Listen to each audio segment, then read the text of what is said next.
شريك له وأشهد أن محمدا عبده ورسوله لا نبي بعده أما بعد.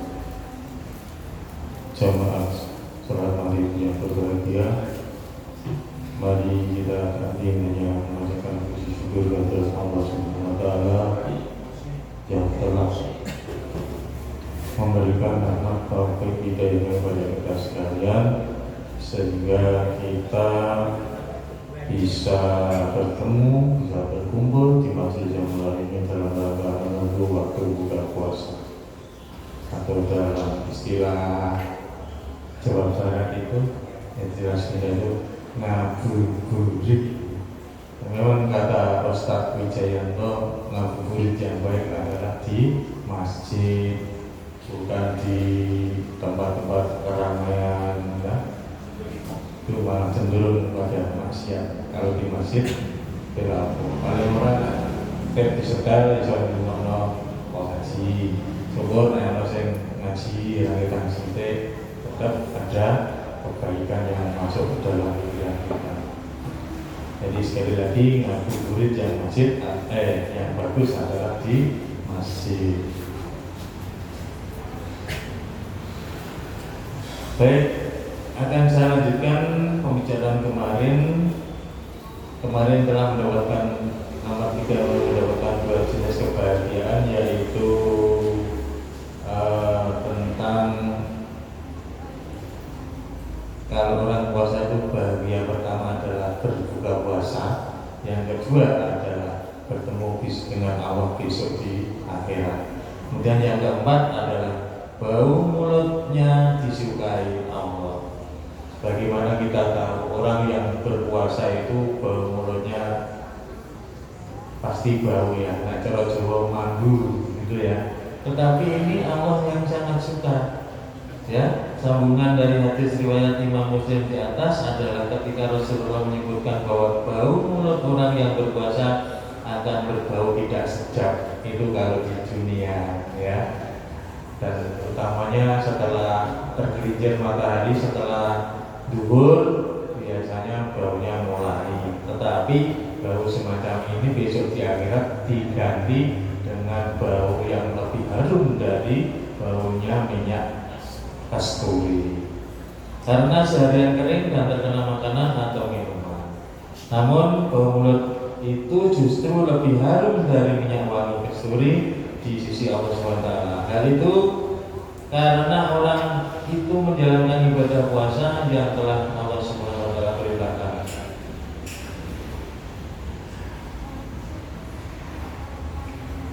Wal khuluqu qaumi shaimin atyabu indallahi min rihil misk.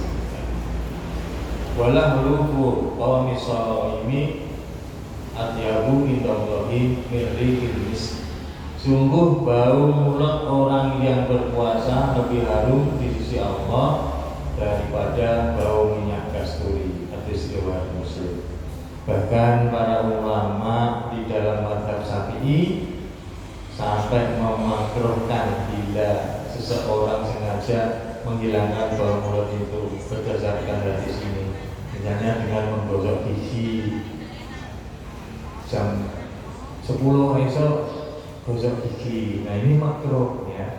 Yang baik bagaimana? Ya setelah habis makan sahur langsung gosok gigi. Nanti setelah imsak tidak ada kegiatan yang berhubungan dengan mulut, tidak gosok gigi, tidak berkumur-kumur, dan tidak apalagi minum ya, tidak ya. Jadi setelah sahur maka tidak ada kegiatan yang berhubungan dengan mulut. Kemudian khususnya setelah zawal as-samsi, artinya tergelincirnya matahari setelah waktu duhur itu ya. Itu kalau orang gosok gigi kok waktu duhur, nah itu hukumnya makruh. Makruh itu bagaimana? Kalau dijalankan ya tidak berdosa, tetapi kalau ditinggalkan berpahala. Berarti kalau dijalankan ya tidak mendapat pahala, walaupun tidak dosa ya, tetapi tidak mendapat pahala. Yang kelima, mendapatkan surga melalui pintu Ar-Rayyan. Salah satu pintu surga yang dijanjikan Allah SWT bagi mereka yang mengerjakan puasa adalah pintu Ar-Rayyan. Pintu Ar-Rayyan itu bagaimana? Pintu yang khusus untuk orang yang mengerjakan puasa.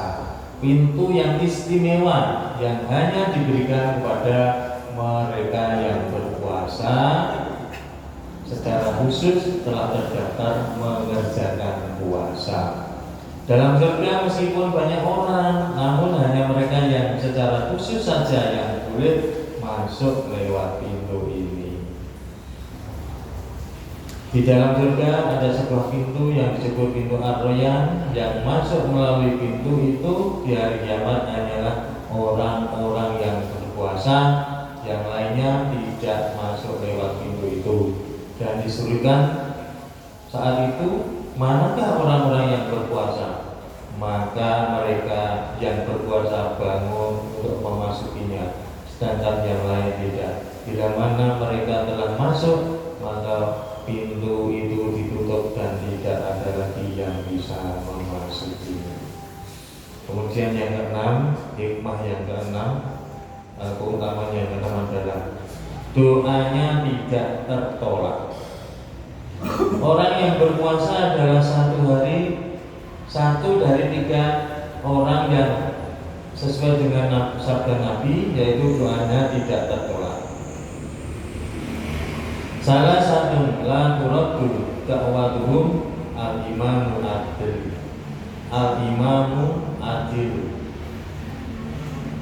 3 orang yang tidak tertolak doanya adalah: 1. Imam yang adil, pemimpin yang adil, pemimpin yang mengayomi anak buahnya, pemimpin yang berbuat adil, tidak pilih kasih, ya, dengan dulur dewe di penakno, tidak, sesuai dengan kemampuannya. Itu pemimpin yang adil. Wasaimu hatta yuftiru,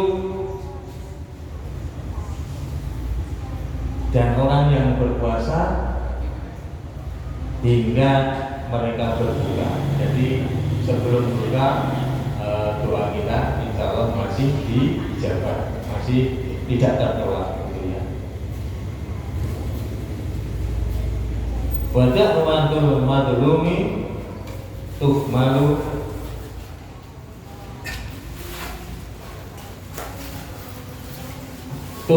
ala goma wa tuftahu laha abwaaba samai wa yaqulu rabbu azza wa jalla wa azim wa ijadi la ansurannaka walau ba'da hin. 3 orang yang tidak akan tertolak doanya, yang pertama adalah imam yang adil, orang yang berpuasa hingga ia berbuka, dan yang ketiga adalah orang yang didolimi. Orang yang didolimi itu orang yang diberbuat jahati. Doanya diangkat ke awan dan dibukakan baginya pintu langit, dan Tuhan Azza wa Jalla berfirman, demi kemuliaanku saya pasti menolong engkau setelah ini.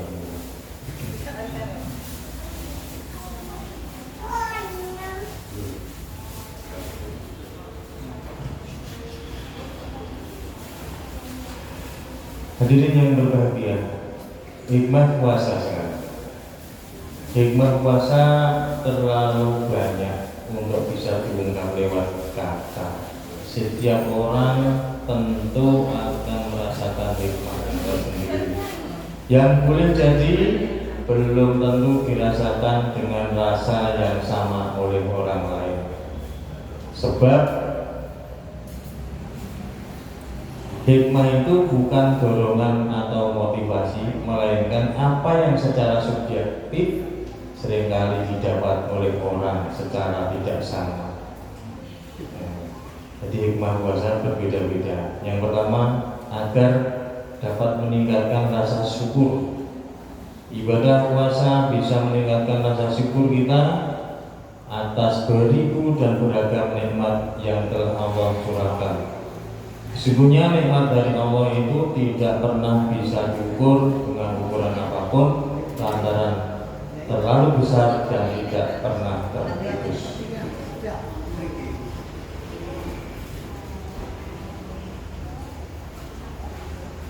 Jadi nikmat Allah SWT adalah sungguh sangat besar dan tidak bisa diukur karena terlalu banyaknya nikmat itu. Tidak bisa dihitung. Wa in ta'uddu nikmatallahi la tuhsuha. Dan apabila kamu menghitung nikmat itu, maka tidak bisa menghitungnya. Sayangnya jarang di antara manusia yang mau bersyukur sebagaimana sindiran Allah. Wa qalilun min ibadiyah syakur. Dan sedikit sekali hamba-hambaku yang berterima kasih. Maka salah satu cara jitu untuk bisa membangkitkan rasa syukur kepada Allah disiasati dengan cara berpuasa. Jadi salah satu tujuan atau hikmah puasa adalah bisa bersyukur kepada Allah Subhanahu wa Ta'ala.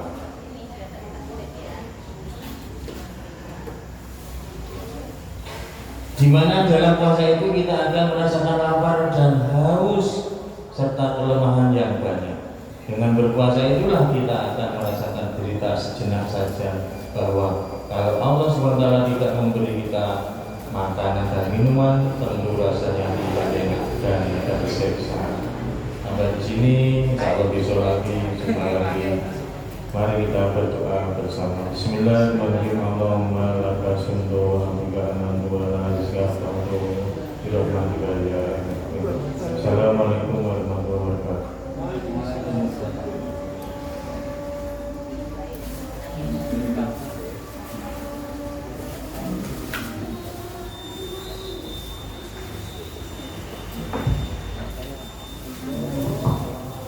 Allahu Akbar, Allahu Akbar, Allahu Akbar, Allahu Akbar. Asyhadu an la ilaha illallah.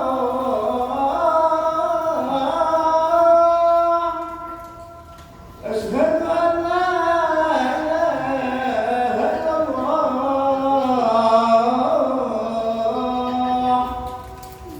أشهد أن محمدا رسول الله.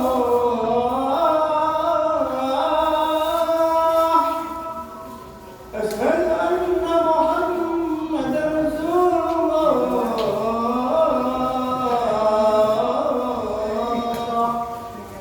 حي على الصلاة، حي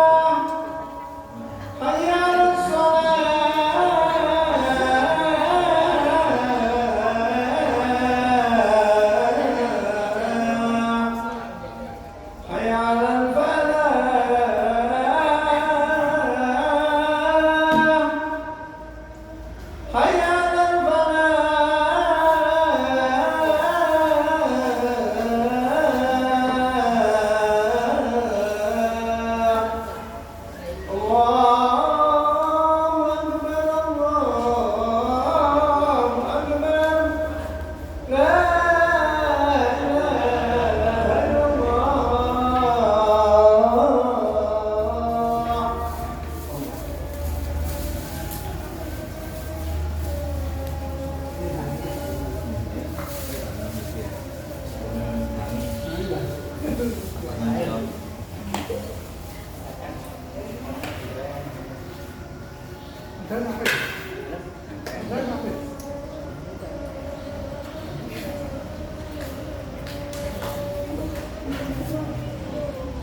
Siap ya.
Pak, bukain itu, mana?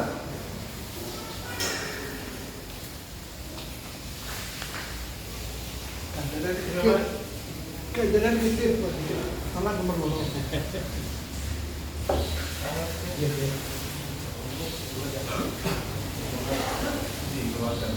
Iya.